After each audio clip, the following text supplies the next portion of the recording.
이렇게 비가 오는 가운데도 이렇게 많이 참석해 주셔서 너무 감사드립니다. 사실 우리 오성환 출장 소장님께서도 말씀하셨지만 많은 계획들을 우리가 이제 평택이 발전할 수 있는 많은 계획들을 말씀해 주셨고 또 우리가 많이 진행을 해왔습니다. 그런데 우리가 사실 개인이나 어떤 조직이나 뭐 정부 조직도 마찬가지고 민간단체나 마찬가지지만 우리가 계획을 많이 세우지만 개인도 마찬가지입니다. 그러나 사실은 미래라는 것이 항상 불확실하고 여러 가지 장애 요인이 있을 수가 많거든요. 그래서 사실 그러한 계획들이 이렇게 우리가 생각한 대로 잘 추진해 온 것만은 아닐 것이라는 것을 너무나 잘 아실 겁니다. 인상에 있어서도 마찬가지고요.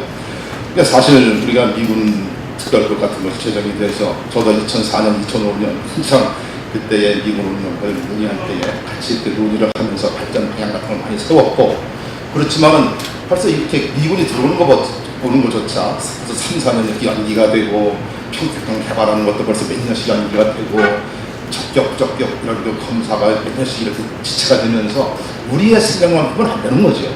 자, 이런 거를 볼 때에 우리가 사실 이런 논의를 통해서 과연 우리가 이런 진행할 때에 우리의 가지고 있는 문제점이 뭔가, 장애인은 뭔가 이런 것들을 우리가 서로 토의하고 심판하게 논의하면서 이런 것들을 줄줄을 모아서 발견하고 힘을 모아서 이런 것들을 해결점을 찾을 수 있고 제시할 수 있고 또 끌어올 수 있는 그런 어떤 토론회장이 필요하다고 생각을 합니다.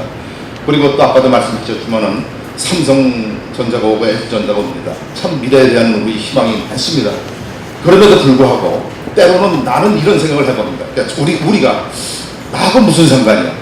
이런 생각을 해보죠. 그러니까 동북권, 북부권이 있는데 이 서부권은 혹시 얼마나 많은 어떤 이익을 볼까 할 때에 우리는 혹시 소외되지 않을까?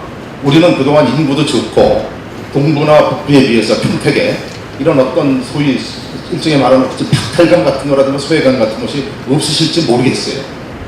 그렇다고 할 것 같으면 이러한 어떤 소외감이나 박탈감이 지속되고 장기적으로 간다고 할 것 같으면 사실은 우리가 좀 화합에 좀 문제가 있거나 그렇기 때문에 우리가 이러한 점들이 있다면 그런 거는 해소를 해야 되는데 이러기 위해서 우리가 어떻게 이런 발전 방안이나 문제점들을 찾고 해결해서 사실 뭐 황해 경제 자유구역도 축소가 되는 뭐 이런 거 좀 많은 우리가 접하는 면들을 알 수 있습니다. 그래서 오늘 차제에 이러한 점들을 우리가 이제 김진철 대표께서 이러한 점들을 여러 가지 서부 발전 계획을 발표를 하실 겁니다.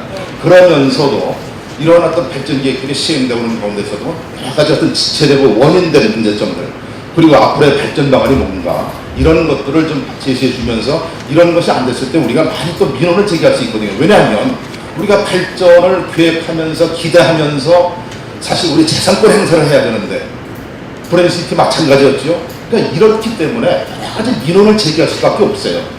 그러니까 이러한 어떤 기대에 부응하지 못하는 여러 가지 발전이 있는데 오늘 이러한 논의를 통해서 조금 더 발전할 수 있는 우리가 방안 또 어떤 제한점 이런 거를 찾아보기 위해서 오늘 이런 논의의 장을 마련하지 않았나 이렇게